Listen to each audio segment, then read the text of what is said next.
Hello everyone, welcome to my channel Anurag वाटी रीड। आज की क्लास में संपूर्ण पर्यावरण अध्ययन अर्थात पर्यावरण से रिलेटेड बहुत ही महत्वपूर्ण टॉपिक, जिसमें प्रमुख अधिनियम, संवैधानिक प्रावधान और जो हमारे अंतर्राष्ट्रीय संगठन हैं जो कि परीक्षा में बहुत ही बार पूछे गए हैं, उन सबको यहाँ पे देखेंगे।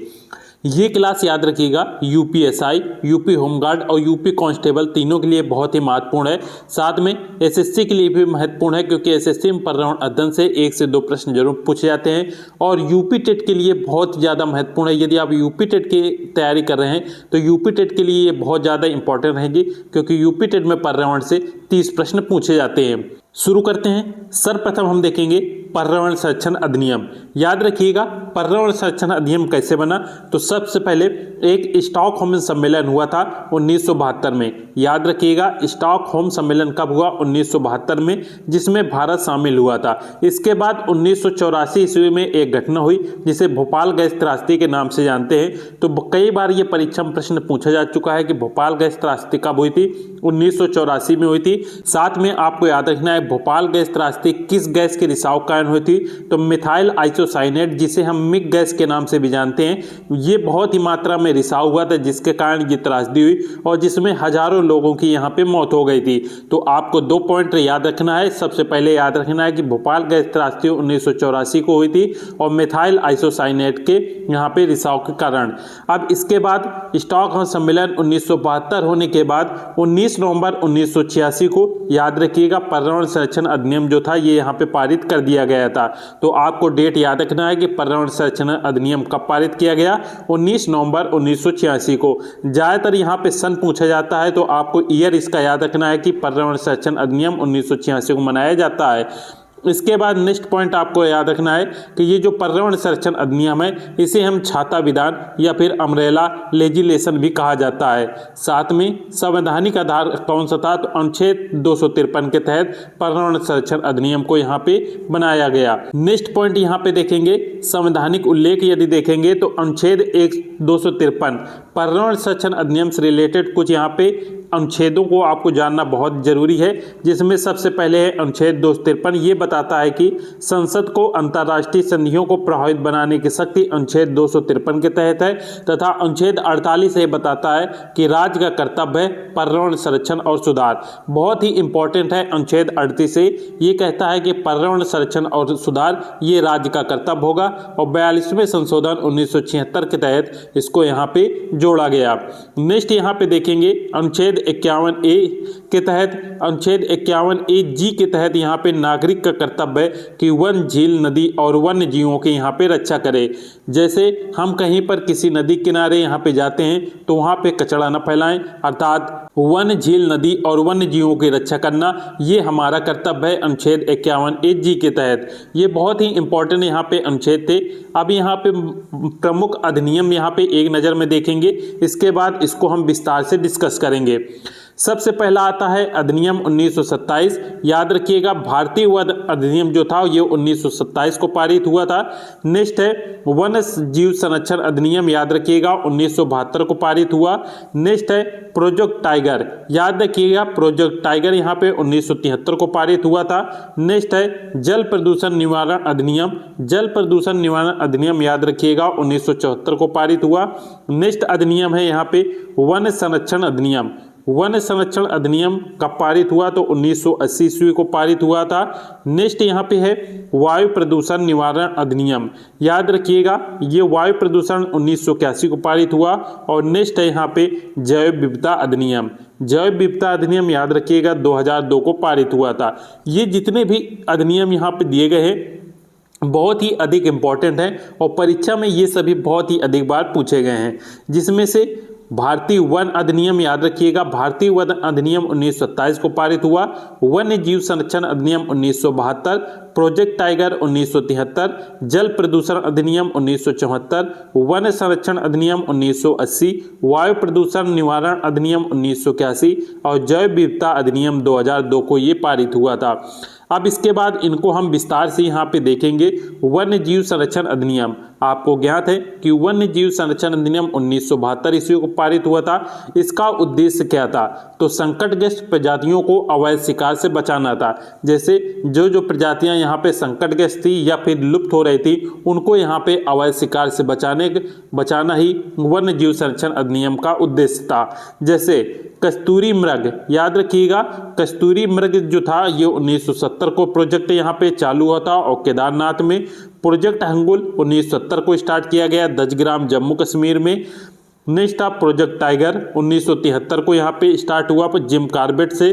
कछुआ संरक्षण याद रखिएगा 1975 को स्टार्ट हुआ उड़ीसा भितरकनिका से। और गैंडा परियोजना 1987 को यहाँ पे स्टार्ट हुआ। ये जो वन्य जीव संरक्षण अधिनियम 1972 था, ये यहाँ पे कस्तूरी मृग, प्रोजेक्ट हंगुल, प्रोजेक्ट टाइगर, कछुआ संरक्षण, गैंडा परियोजना जैसे यहाँ पे प्रजातियों को अवैध शिकार से बचाना था। जिसमें से कस्तूरी मृग जो परियोजना थी ये 1970 को केदारनाथ से शुरू हुई। प्रोजेक्ट हंगुल याद रखिएगा 1970 में 10 ग्राम जम्मू कश्मीर अभ्यारण्य से शुरू हुई थी। प्रोजेक्ट टाइगर 1973 में, और प्रोजेक्ट टाइगर यहाँ पे टाइगर के लिए जिम कार्बेट अभ्यारण्य या हम कह सकते हैं राष्ट्रीय उद्यान है। कछुआ संरक्षण 1975 में भीतरकनिका अभ्यारण्य से उड़ीसा से स्टार्ट हुई थी। और गैंडा परियोजना याद रखिएगा 1987 को स्टार्ट हुई थी। अब इसके बाद कुछ प्रमुख यहाँ पे आपको याद रखना है। जैसे जल अधिनियम कब पारित हुआ, तो जल अधिनियम 1974 को पारित हुआ। इसका उद्देश्य क्या था, जल प्रदूषण की रोकथाम और स्वच्छता बहाली। और यहाँ पे याद रखिएगा 1988 में इसमें संशोधन हुआ था। जल अधिनियम 1974 को यहाँ पे शुरू हुआ। इसका उद्देश्य जल प्रदूषण की रोकथाम और स्वच्छता बहाली था।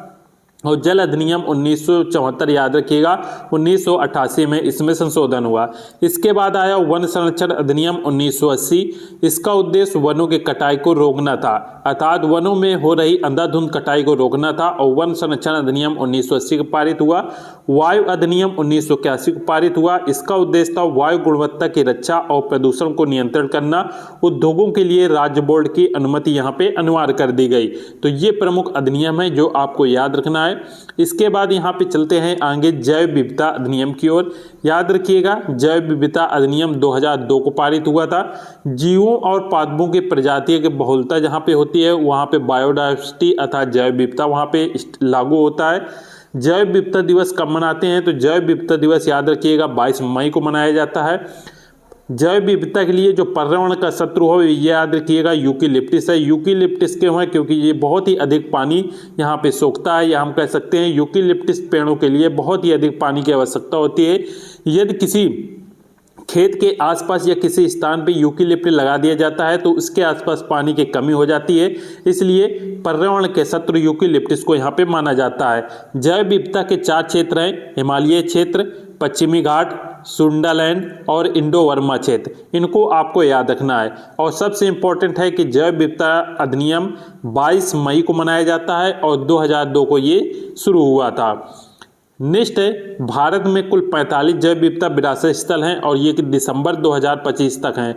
याद रखिएगा सबसे पहला स्थल कौन सा है, सबसे पहला जैव विविधता विरासत स्थल याद रखिएगा नल्लूर है, इमली ग्रोव कर्नाटक में, जो कि 2007 को इसको चुना गया। सबसे बड़ा हॉट स्पॉट याद रखिएगा पश्चिमी घाट है। हल्दीर 4 द्वीप याद रखिएगा पश्चिम बंगाल में है, 2023 को चुना गया। तुंग योंग डो याद रखिएगा सिक्किम में है, 2023 को चुना गया। गंधमर्दन पहाड़ी उड़ीसा में है, 2023 को चुना गया। और गुप्तेश्वर वन उड़ीसा में है, 2024 को इसको जैव विविधता विरासत स्थल के रूप में चुना गया था। नेक्स्ट यहाँ पे पॉइंट आपको याद रखना है राष्ट्रीय हरित प्राधिकरण। राष्ट्रीय हरित प्राधिकरण जिसे शॉर्ट में हम एनजीटी कहते हैं, और एनजीटी का full form national green tribunal होता है। और राष्ट्रीय हरित प्राधिकरण याद रखिएगा 18 अक्टूबर 2010 को यहाँ पे शुरू हुआ था। इसका प्रमुख उद्देश्य था पर्यावरण संबंधी मामलों को शीघ्र निपटारा करना, पर्यावरण कानूनों को लागू करना और क्षतिपूर्ण देना। इसके बाद नेक्स्ट अधिनियम आता है ध्वनि प्रदूषण विनिमय अधिनियम, जो कि 2000 को स्टार्ट हुआ था। इसका प्रमुख उद्देश्य था परिवेशी वायु गुणवत्ता मानकों को बनाए रखना। याद रखिएगा राष्ट्रीय हरित प्राधिकरण 18 अक्टूबर 2010 को प्रारंभ हुआ और ध्वनि प्रदूषण अधिनियम 2000 को प्रारंभ हुआ था।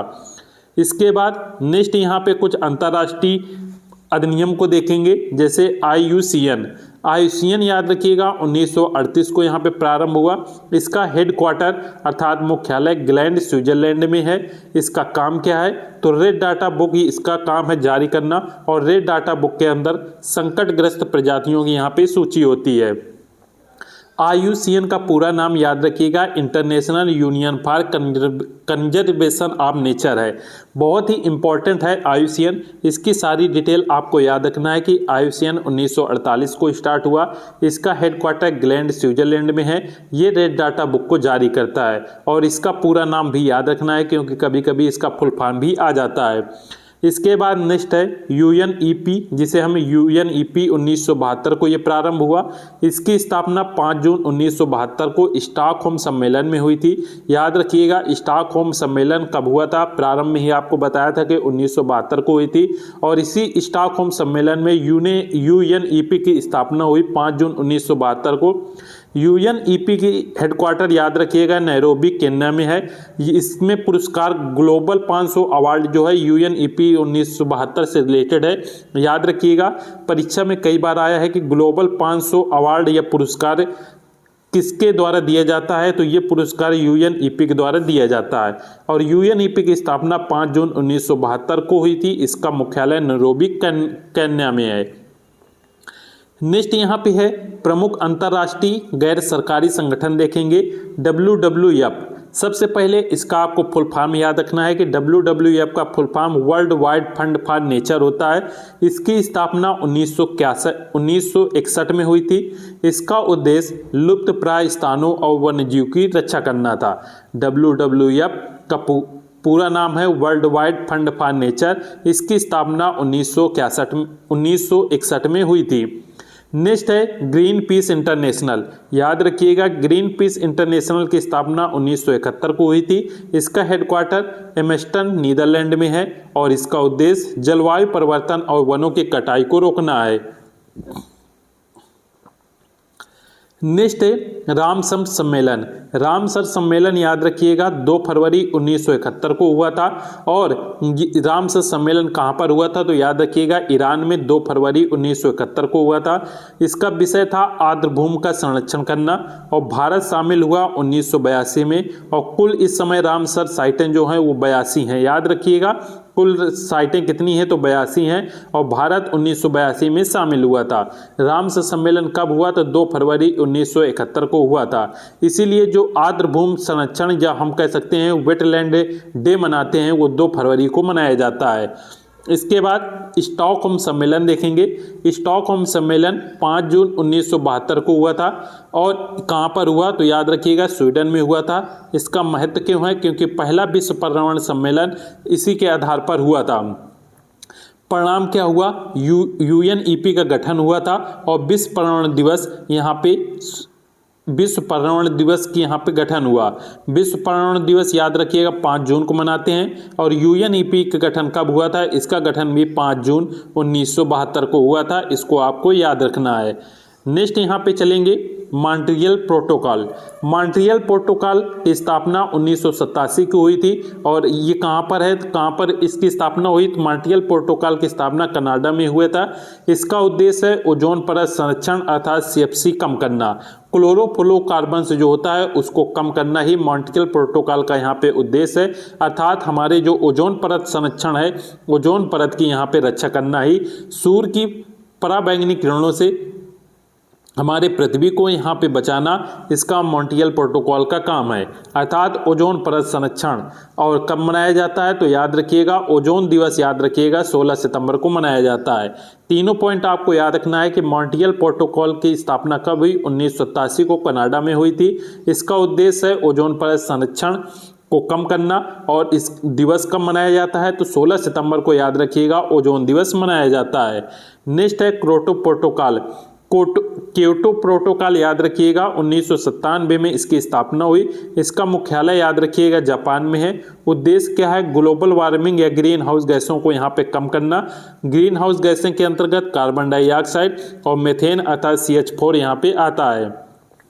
अवधारणा याद रखिएगा कार्बन क्रेडिट है और भारत ने हस्ताक्षर किए थे क्योटो प्रोटोकॉल पे याद रखिएगा 2002 में। साथ में आप हमारे चैनल को सब्सक्राइब जरूर कर लीजिएगा, जिससे सभी वीडियो के नोटिफिकेशन आपको मिल सके और कम समय में आप बेहतर रिवीजन यहाँ पे कर सकें। अब यहाँ पे देखेंगे, एक बार पुनः इन सबको देख लेते हैं। रियो पृथ्वी सम्मेलन याद रखिएगा 1992 में हुई थी। कहाँ पे हुआ था रियो पृथ्वी सम्मेलन? रियो डी जेनेरियो, ब्राजील में हुआ था। इसका प्रमुख उद्देश्य एजेंडा 21 लागू करना था, अर्थात सतत विकास करना था। तो कई बार परीक्षा में पूछा गया है एजेंडा 21 किससे संबंधित है? तो एजेंडा 21 याद रखिएगा रियो पृथ्वी सम्मेलन 1992 से संबंधित है। नेक्स्ट है UNFCCC की यहाँ पे स्थापना हुई, जलवायु परिवर्तन फ्रेमवर्क की। और विश्व पृथ्वी दिवस याद रखिएगा 22 अप्रैल को मनाया जाता है। 2024 को जो थीम थी वो तो ग्रह बनाम प्लास्टिक थी। अब यहाँ पे एक बार इनको पुनः रिवीजन कर लेते हैं। वाइल्ड लाइफ एक्ट कब हुआ? अर्थात वन्य जीव संरक्षण अधिनियम 1972 को लागू हुआ। प्रोजेक्ट टाइगर 1973 को। और याद रखिएगा EPA यहाँ पे 1986 को। EPA क्या है? तो इन्वायरमेंट प्रोटेक्शन एक्ट अर्थात पर्यावरण संरक्षण अधिनियम याद रखिएगा 1986 को लागू हुआ था। मॉन्ट्रियल प्रोटोकॉल 1987 को लागू हुआ। रियो समिट याद रखिएगा 1992 को हुआ। बायोडाइवर्सिटी एक्ट अर्थात जैव विविधता अधिनियम 2002 को लागू हुआ। और NGT नेशनल ग्रीन ट्रिब्यूट याद रखिएगा 2010 में लागू हुआ था। इसी के साथ पर्यावरण अधिनियम से जितने भी महत्वपूर्ण अधिनियम या यहाँ पे दिवस थे वो सभी आपको बता दिए गए हैं। सभी छात्र चैनल को सब्सक्राइब जरूर कर लीजिएगा और नोटिफिकेशन को प्रेस जरूर कर लें। सेव ट्री सेव अर्थ, और हमारे चैनल को सब्सक्राइब करना ना भूलिएगा। और किसी प्रश्न में डाउट हो तो आप कमेंट करके पूछ सकते हैं। मिलते हैं नेक्स्ट क्लास में। जय हिंद।